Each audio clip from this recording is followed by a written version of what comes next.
স্বাগত বেস্ট স্কুলে। নৈতিকতা, মূল্যবোধ ও সুশাসন থেকে পরীক্ষার জন্য চূড়ান্ত প্রস্তুতি চলুন দেখে নেই।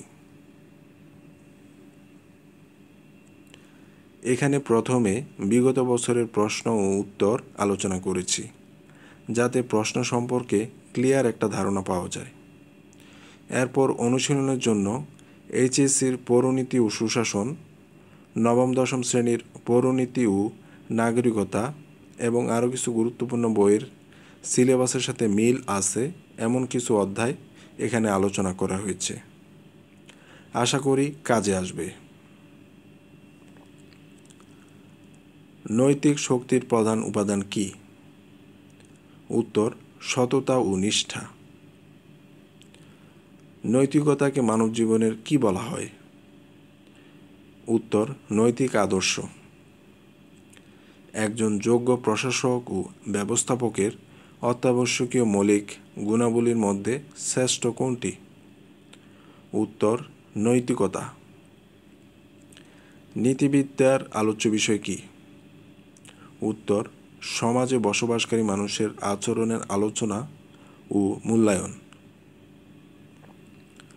মানুষের কোন ক্রিয়া নীতিবিদ্যার আলোচ্য বিষয়? উত্তর: ঐচ্ছিক ক্রিয়া। মূল্যবোধ কি? উত্তর: মানুষের আচরণ পরিচালনাকারী নীতি ও মানদণ্ড। মূল্যবোধ শিক্ষার অন্যতম লক্ষ্য হচ্ছে? উত্তর: সামাজিক অবক্ষয় রোধ করা। সামাজিক মূল্যবোধের ভিত্তি কি? উত্তর: আইনের শাসন, সাম্য ও নৈতিকতা। আমাদের চিরন্তন মূল্যবোধ কোনটি? উত্তর: সত্য ও ন্যায়। ব্যক্তিগত মূল্যবোধ লালন করে? উত্তর: স্বাধীনতার মূল্যবোধকে। একজন জনপ্রশাসকের মৌলিক মূল্যবোধ হল? উত্তর: জনকল্যাণ। সুশাসন শব্দটি সর্বপ্রথম কোন সংস্থা সুস্পষ্টভাবে ব্যাখ্যা করে?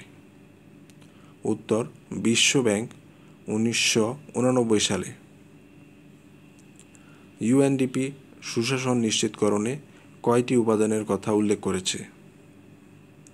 উত্তর: 9টি। সুশাসন বলতে রাষ্ট্রের সঙ্গে সুশীল সমাজের, সরকারের সাথে শাসিত জনগণের, শাসকের সঙ্গে শাসিতের সম্পর্ক বোঝায়। উক্তিটি কার? উত্তর: ম্যাককরনির। সুশাসন হচ্ছে এমন এক শাসন ব্যবস্থা যা শাসক ও শাসিতের মধ্যে উত্তর আস্থার সম্পর্ক গড়ে তোলে। জনগণ, রাষ্ট্র ও প্রশাসনের সাথে ঘনিষ্ঠ প্রত্যয়ের নাম কি?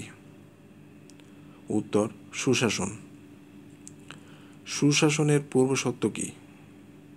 উত্তর: মত প্রকাশের স্বাধীনতা। সুশাসনের অন্যতম পূর্বশর্ত হচ্ছে? উত্তর: অর্থনৈতিক ও সামাজিক উন্নয়ন। নিরপেক্ষ ও শক্তিশালী গণমাধ্যমের অনুপস্থিতি কিসের অন্তরায়? উত্তর: সুশাসনের। সুশাসনের পথে অন্তরায়? স্বজনপ্রীতি। সহস্রাব্দ উন্নয়ন লক্ষ্য অর্জনে সুশাসনের কোন দিকের উপর গুরুত্ব দেওয়া হয়েছে? উত্তর: সুশাসনের অর্থনৈতিক দিক।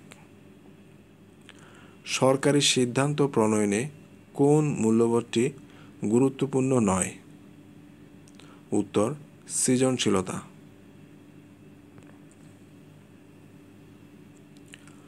পৌরনীতি ও সুশাসনের পরিচিতি, এই অধ্যায়ের গুরুত্বপূর্ণ তথ্যগুলি চলুন দেখে নিই। বিশ্বব্যাংক সর্বপ্রথম সুশাসনের ধারণা দেয় 1989 সালে। সার্বিক উন্নয়নের লক্ষ্যে একটি দেশের সামাজিক এবং অর্থনৈতিক সম্পদের ব্যবস্থাপনার জন্য ক্ষমতা প্রয়োগের পদ্ধতি হল গভর্নেন্স, বলেছে বিশ্বব্যাংক।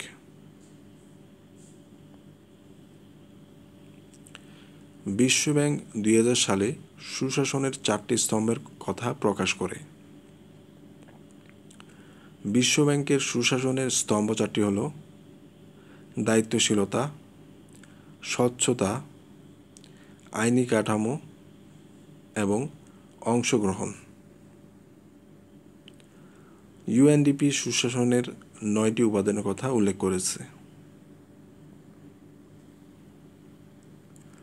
বর্তমান রাষ্ট্রসমূহের অন্যতম প্রধান লক্ষ্য হল সুশাসন প্রতিষ্ঠা করা। প্রাচীনকালে নগররাষ্ট্র গড়ে উঠেছিল গ্রিসের অ্যাথেন্স ও স্পার্টায়। জাতীয় রাষ্ট্র গড়ে উঠেছে আধুনিক যুগে। শাসক যদি ন্যায়বান হয় তাহলে আইন অনাবশ্যক, আর শাসক যদি দুর্নীতিপরায়ণ হয় তাহলে আইন নিরর্থক, বলেছেন প্লেটো। সমাজতান্ত্রিক রাষ্ট্রের উদ্ভব ঘটে 1917 সালে রাশিয়ায় বা সোভিয়েত ইউনিয়নে। সুশাসন এই অধ্যায়ের গুরুত্বপূর্ণ তথ্যগুলি লক্ষ্য করুন। সুশাসন বলতে রাষ্ট্রের সাথে সুশীল সমাজের, সরকারের সাথে শাসিত জনগণের, শাসকের সাথে শাসিতের সম্পর্ক বোঝায়, বলেছেন ম্যাককরনি। সুশাসনের একটি বড় সমস্যা হল জবাবদিহিতার অভাব। সুশাসন বাধাগ্রস্ত হয় আইনের শাসন না থাকলে। সুশাসন ধারণাটি বিশ্বব্যাংক কর্তৃক উদ্ভাবিত। 1989 সালে বিশ্বব্যাংক সুশাসন বা গুড গভর্নেন্স প্রত্যয়টি ব্যবহার করে। সুশাসন প্রতিষ্ঠায় প্রতিবন্ধকসমূহ হল জবাবদিহিতার অভাব, স্বজনপ্রীতি, দুর্নীতি ও দারিদ্রতা। সুশাসনের পথে প্রধান অন্তরায় হল স্বজনপ্রীতি, দুর্নীতি ও অনিয়ম। জনগণ, রাষ্ট্র ও প্রশাসনের সাথে ঘনিষ্ঠ প্রত্যয়ের নাম সুশাসন। নৈতিক শক্তির প্রধান উপাদান সততা ও নিষ্ঠা। মূল্যবোধ, আইন, স্বাধীনতা ও সাম্য। এই অধ্যায়ের গুরুত্বপূর্ণ তথ্যগুলি লক্ষ্য করুন। মানুষের আচরণ পরিচালনাকারী নীতি ও মানদণ্ডকে বলে মূল্যবোধ। একজন জনপ্রশাসকের মৌলিক মূল্যবোধ হল জনকল্যাণ। মূল্যবোধ শিক্ষার অন্যতম লক্ষ্য হচ্ছে সামাজিক অবক্ষয় রোধ করা। সামাজিক মূল্যবোধের ভিত্তি আইনের শাসন, সাম্য ও নৈতিকতা। সভ্য সমাজের মানদণ্ড আইনের শাসন। নৈতিক শক্তির প্রধান উপাদান সততা ও নিষ্ঠা। স্বাধীনতার রক্ষা কবচ গণতন্ত্র।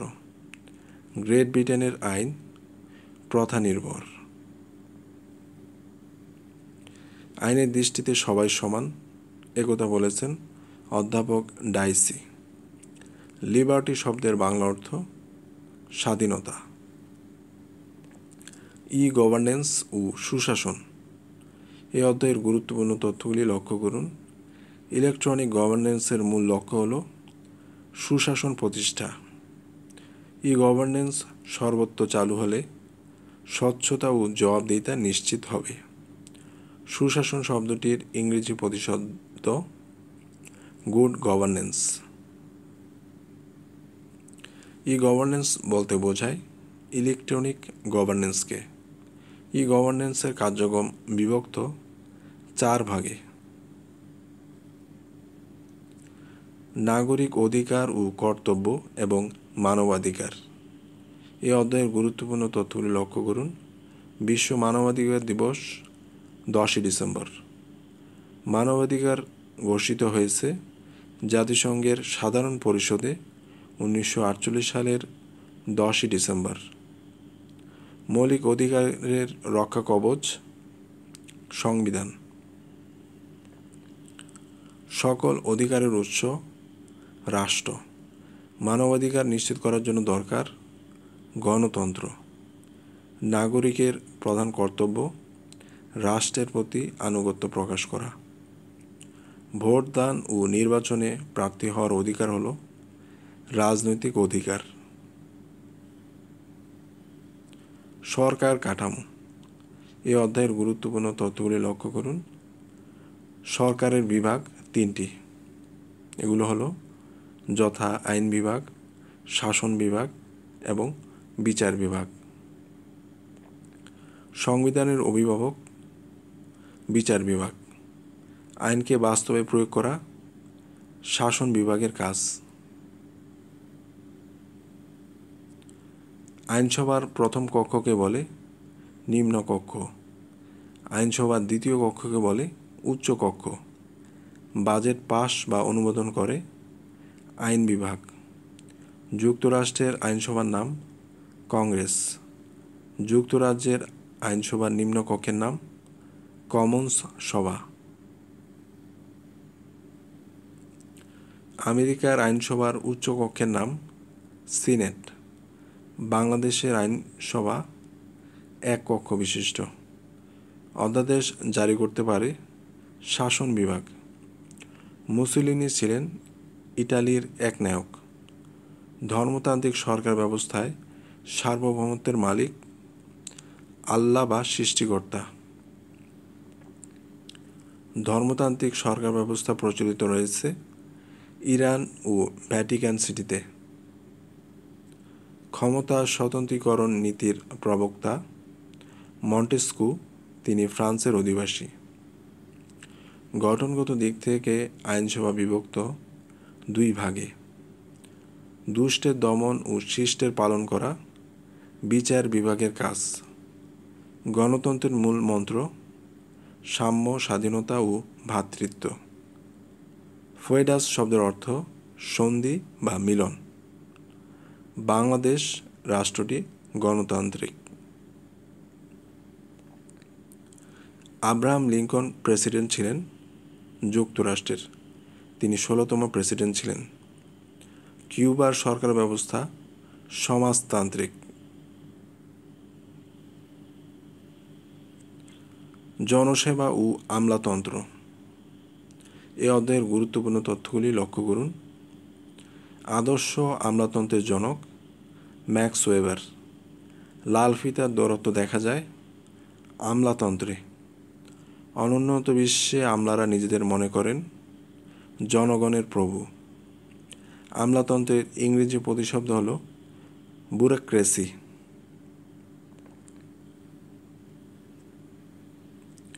আমলাতান্ত্রিক প্রশাসনে নিয়োগ করা হয় মেধার ভিত্তিতে।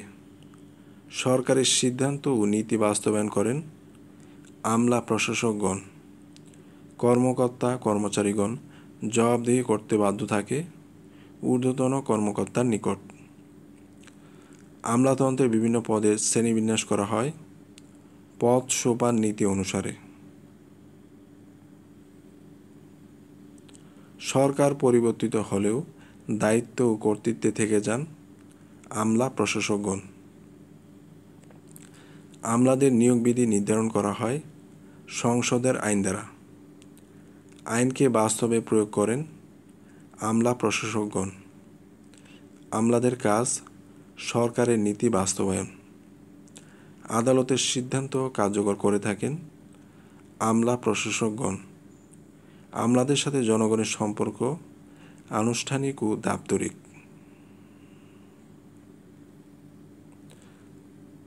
নীতি ও সিদ্ধান্ত গ্রহণ করেন মন্ত্রীগণ। দেশপ্রেম ও জাতীয়তা। এই অধ্যায়ের গুরুত্বপূর্ণ তথ্যগুলি লক্ষ্য করুন। জাতিরাষ্ট্রের স্বপ্নদ্রষ্টা ম্যাকিয়াভেলি। বাংলাদেশের স্বাধীনতার ঘোষক বঙ্গবন্ধু শেখ মুজিবুর রহমান। বাংলাদেশের স্বাধীনতা অর্জনের মূল প্রেরণা বাঙালি জাতীয়তা। বাংলাদেশের জনগণের নাগরিক পরিচয় বা জাতীয়তা বাংলাদেশী। ফরাসি বিপ্লব হয় 1789 সালে। মার্টিন লুথার কিং আন্দোলন করেন পোপের বিরুদ্ধে। জাতীয়তার মাত্রা 2টি। ম্যাকিয়াভেলি ইটালিয়ান নাগরিক। ভার্সাই চুক্তি সম্পাদিত হয় 1919 সালে। জাতীয়তাবাদের চেতনার ফসল জাতি। জাতীয়তার চূড়ান্ত রূপ হল জাতি। বাংলাদেশের জনগণের জাতীয়তা বাঙালি। বাংলাদেশের জনগণের নাগরিক হিসেবে বাংলাদেশি। হিটলার ও মুসোলিনির সরকার ব্যবস্থা একনায়কতান্ত্রিক।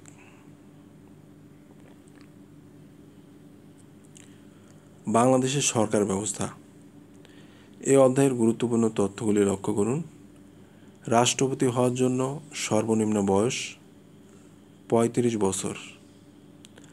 বাংলাদেশের শাসন বিভাগের সর্বোচ্চ ব্যক্তি রাষ্ট্রপতি। বিভিন্ন দেশে বাংলাদেশের রাষ্ট্রদূতের নিয়োগ দেন রাষ্ট্রপতি। বিভিন্ন মন্ত্রণালয়ের কাজের সমন্বয় করেন প্রধানমন্ত্রী। জাতীয় স্বার্থের রক্ষক বলা হয় প্রধানমন্ত্রীকে। দেশের প্রতিরক্ষা বাহিনী গঠনের দায়িত্ব মন্ত্রিসভার। বর্তমানে বাংলাদেশে বিভাগ আছে 8টি। সর্বশেষ বিভাগ ময়মনসিংহ।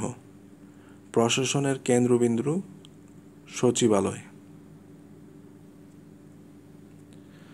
বাংলাদেশের প্রশাসনিক কাঠামো 2 স্তর বিশিষ্ট। বাংলাদেশের প্রধানমন্ত্রী হওয়ার জন্য সর্বনিম্ন বয়স 25 বছর। নৈতিকতা, মূল্যবোধ ও সুশাসনের উপর গুরুত্বপূর্ণ নোটস দেখে নিন। সুশাসন ধারণাটির উদ্ভাবক বিশ্বব্যাংক 1989 সালে। সুশাসন ধারণাটি উদ্ভাবনের পিছনে প্রেক্ষাপট ছিল আফ্রিকা মহাদেশে বিশ্বব্যাংকের ব্যর্থতা। সুশাসন ধারণাটি প্রথম ব্যবহার করেন বিশ্বব্যাংকের প্রেসিডেন্ট কনাবলে।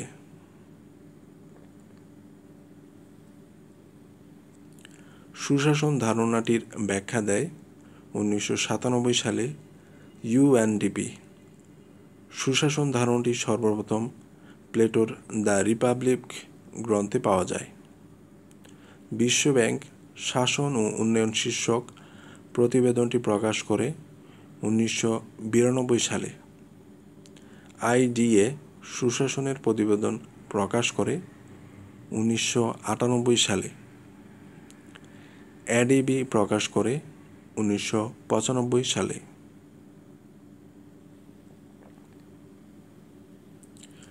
সুশাসন শব্দের অর্থ গুড গভর্নেন্স। ই গভর্নেন্স সমান ই গণতন্ত্র প্লাস ই সরকার। সরকারি অফিস আদালতে ও কর্মকর্তা কর্মচারীর পারস্পরিক ক্রিয়া প্রতিক্রিয়ার ডিজিটাল রূপ G2G। ই গভর্নেন্স শব্দটির ব্যবহার শুরু হয় 1990 সালের শেষের দিকে। আমেরিকায় 2002 সালে ই গভর্নেন্স অ্যাক্ট পাস হয়। মানবাধিকারের প্রবক্তা জাতিসংঘ। জাতিসংঘের সাধারণ পরিষদে মানবাধিকার গৃহীত ও ঘোষিত হয় 1948 সালের 10 ডিসেম্বর। জাতিসংঘের মানবাধিকার সনদে চিন্তা ও বিবেকের স্বাধীনতা দেওয়া হয়েছে 19 নং অনুচ্ছেদে, আর বাংলাদেশের সংবিধানে দেওয়া হয়েছে 39 নং অনুচ্ছেদে। কটিলের মতে সুশাসনের উপাদান 4টি। ইউএনডিপির সুশাসন নিশ্চিতকরণে উপাদান উল্লেখ করেছে 9টি। জাতিসংঘের মতে 8টি। IMF গুড গভর্নেন্স এজেন্ডাটি গ্রহণ করে 1996 সালে। সুশাসনের বড় অন্তরায় দুর্নীতি। কল্যাণ রাষ্ট্রের ধারণা পাওয়া যায় প্লেটোর দ্য রিপাবলিক গ্রন্থে। সর্বপ্রথম ন্যায়পাল পদ সৃষ্টি হয় 1809 সালে সুইডেনে।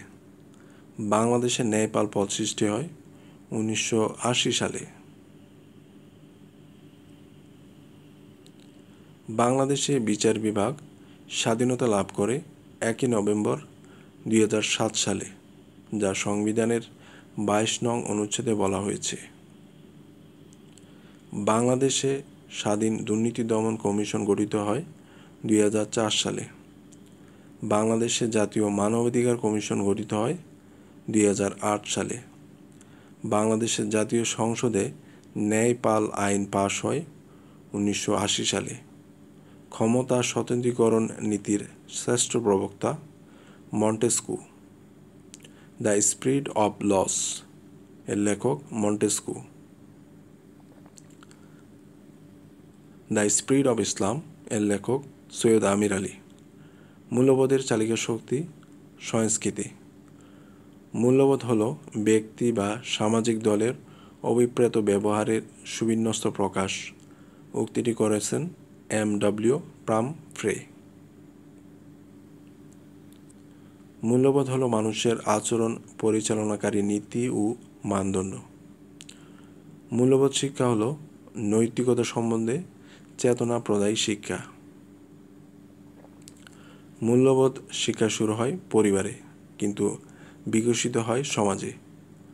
মূল্যবোধের অপর নাম নৈতিকতা।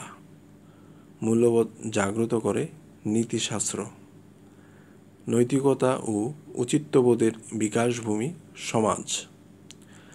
বিশ্বাসের অন্তর্নিহিত মূল্য মূল্যবোধ বা ভ্যালুস। সুশাসনের ভিত্তিকে মজবুত করতে মূল্যবোধ, সভ্যতা, সংস্কৃতি, ঐতিহ্য সংরক্ষণের শিক্ষা দরকার। আধুনিক বিশ্ব খুব বেশি গুরুত্ব দিচ্ছে ব্যক্তিগত মূল্যবোধে।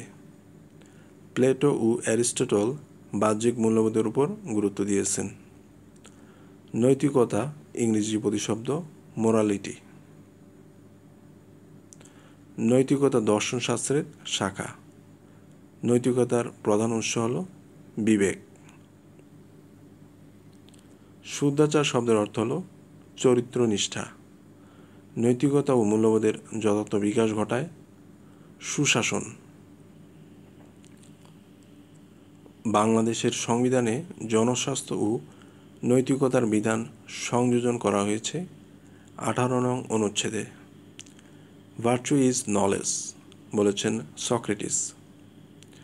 দ্য এলিমেন্টস অফ ইথিক্স লিখেছেন বার্ট্রান্ড রাসেল। পরানীতিবিদ্যা মেটাথিক্স। পরানীতিবিদ্যার সূচনাকারী জি.ই. মুর। জি.ই. মুর তার প্রিন্সিপিকা ইথিকা গ্রন্থে পরাবিদ্যা আলোচনা করেন। নীতিবিদ্যাকে বলা হয় ইথিক্স, নীতিতত্ত্বকে বলা হয় ইথোলজি, ধর্মতত্ত্বকে বলা হয় থিওলজি। ভিডিওটি ভালো লাগলে চ্যানেলটি অবশ্যই সাবস্ক্রাইব করুন এবং লাইক করুন। তথ্যচিত্রটি দেখার জন্য অনেক ধন্যবাদ।